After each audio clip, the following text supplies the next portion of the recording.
So I've been talking on my channel about Warhammer 40,000 Darktide and just how much I love that universe. And there's so much lore and beautiful cinematics and everything that goes into that universe. So when I saw that they were coming out with Space Marine 2, I got super excited. It seemed like the timing made a lot of sense. And they have just announced a collector's edition, which I'd like to go over with you guys here. But before I do, I'd love for you guys to hit that subscribe button.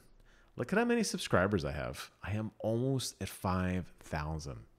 So I got to put this up here, do my little ditty, do my little tap dance. Hope you click the little button so my little number goes up and I feel better about myself. Warhammer 40,000 Space Marine 2 is coming out in 2023. And they were showing off a trailer at the Game Awards last night. And if you go to the website and get a little more information, you can see that they're offering a $250 collector edition. Mega bucks. Is it worth it? Is it worth it? That's the question going into this. It doesn't include an awful lot.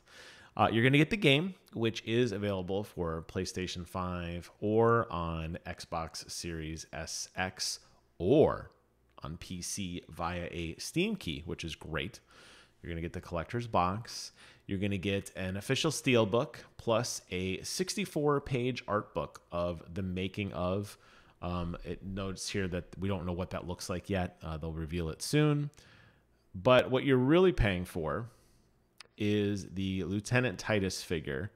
This is a hand-painted resin statue that sits 8 inches by 6.9 inches, and it depicts this dude.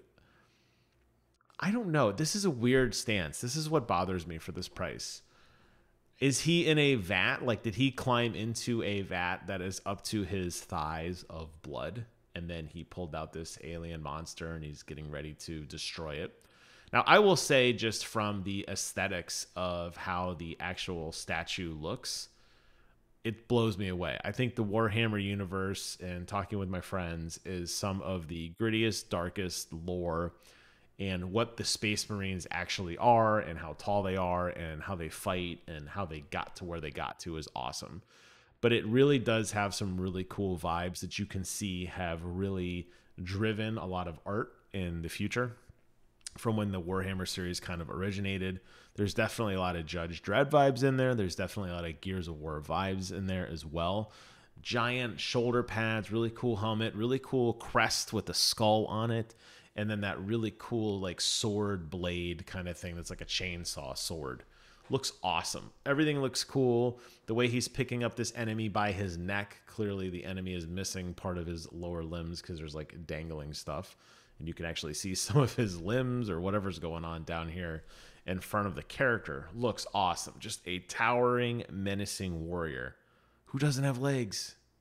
That's what I don't understand. And I'm reading the comments on this on YouTube, and other channels are talking about it, and on Twitter and on Reddit. And everybody goes, first of all, one, why is this $250? And two, where's his damn legs? And I went back and looked at the details of the actual listing to see if there was something I was missing.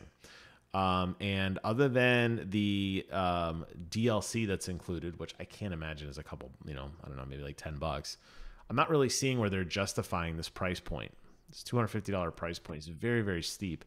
Now, I guess maybe they're really kind of leaning on the fact that this is a hand-painted resin statue, but that isn't all that unique in of itself.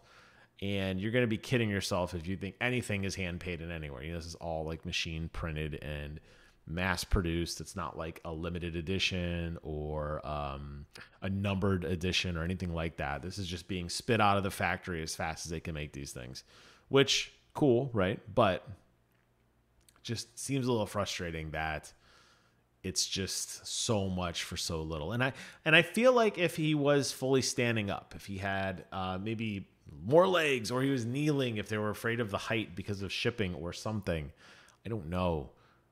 I'm having a hard time getting behind this one. I want to hear from you guys in the comments below. Let me know your thoughts on this collector's edition.